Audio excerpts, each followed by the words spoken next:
Kim, welcome Yes. to the program. Hi. Hello, how are you this afternoon? Good.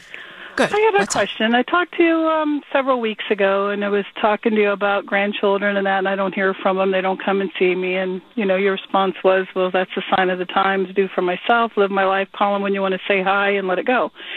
Well, I have a grandson that's going to be 16 in July, and he did some work for my husband, which was with his employer, and then he did some weed eating, around our house, and we paid him for that last week. He's supposed to come back this week, I think, and do a little bit more, but I needed some help moving some stuff in the house and organizing the garage. And my question is, should I instill in him that you should help people and help your family, or should I just agree to pay him and pay him for everything he does? Since the relationship with respect to working for you guys and doing some odd jobs with plants in the garden or what have you, it's already been established as a work for pay situation.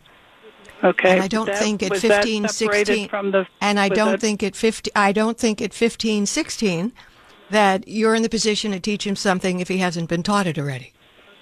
Okay. Okay.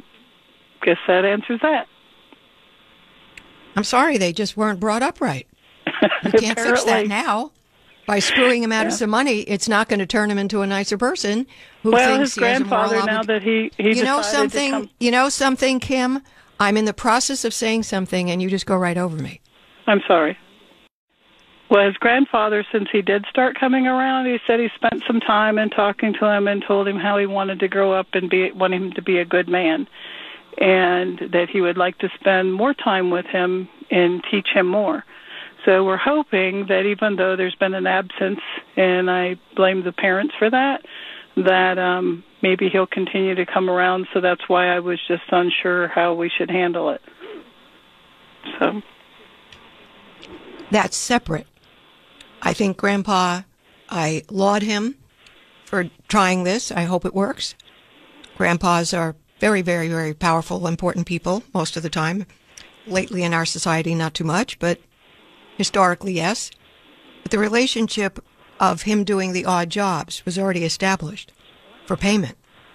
Okay, so now you're trying to impress him to be a better person. You can't at the same time say, guess what, I'm not paying you. This is your turn to be a better person. That's not going to fly with him. Okay, the next question would be, should I pay him, should I talk to him up front and ask him, how much it would cost for him to help me, or should I continue just to pay him the hourly pay he was being paid working for his grandfather with his business? Since it's a different situation and has nothing to do with the business, talking to him in advance and coming to an agreement about the hourly fee would be good. Okay. Now, you should be offering that. Absolutely. If he turns it down and says, let me just help you, that's wonderful. Okay.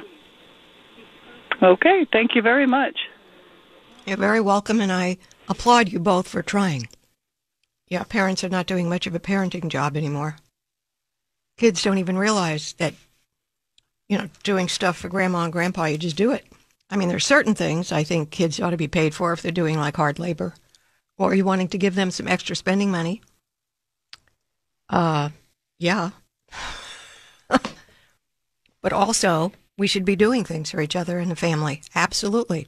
But we also must remember we can't be taking advantage of each other either. And you can't take advantage of kids. But when you teach them to understand certain things about chivalry and family concerns and helpfulness and all of that, I mean, that's wonderful. And when you get them to the point where they then say, okay, let me do this. Let me just do this. You paid me enough. Then they've learned something, but they have to learn it. You can't impose it on them because they'll just resist it and be annoyed that they weren't paid. But when it comes from their notion, that's better. I'm Dr. Laura Schlesinger. My number 1-800-375-2872. We're going to take a break. Come right back.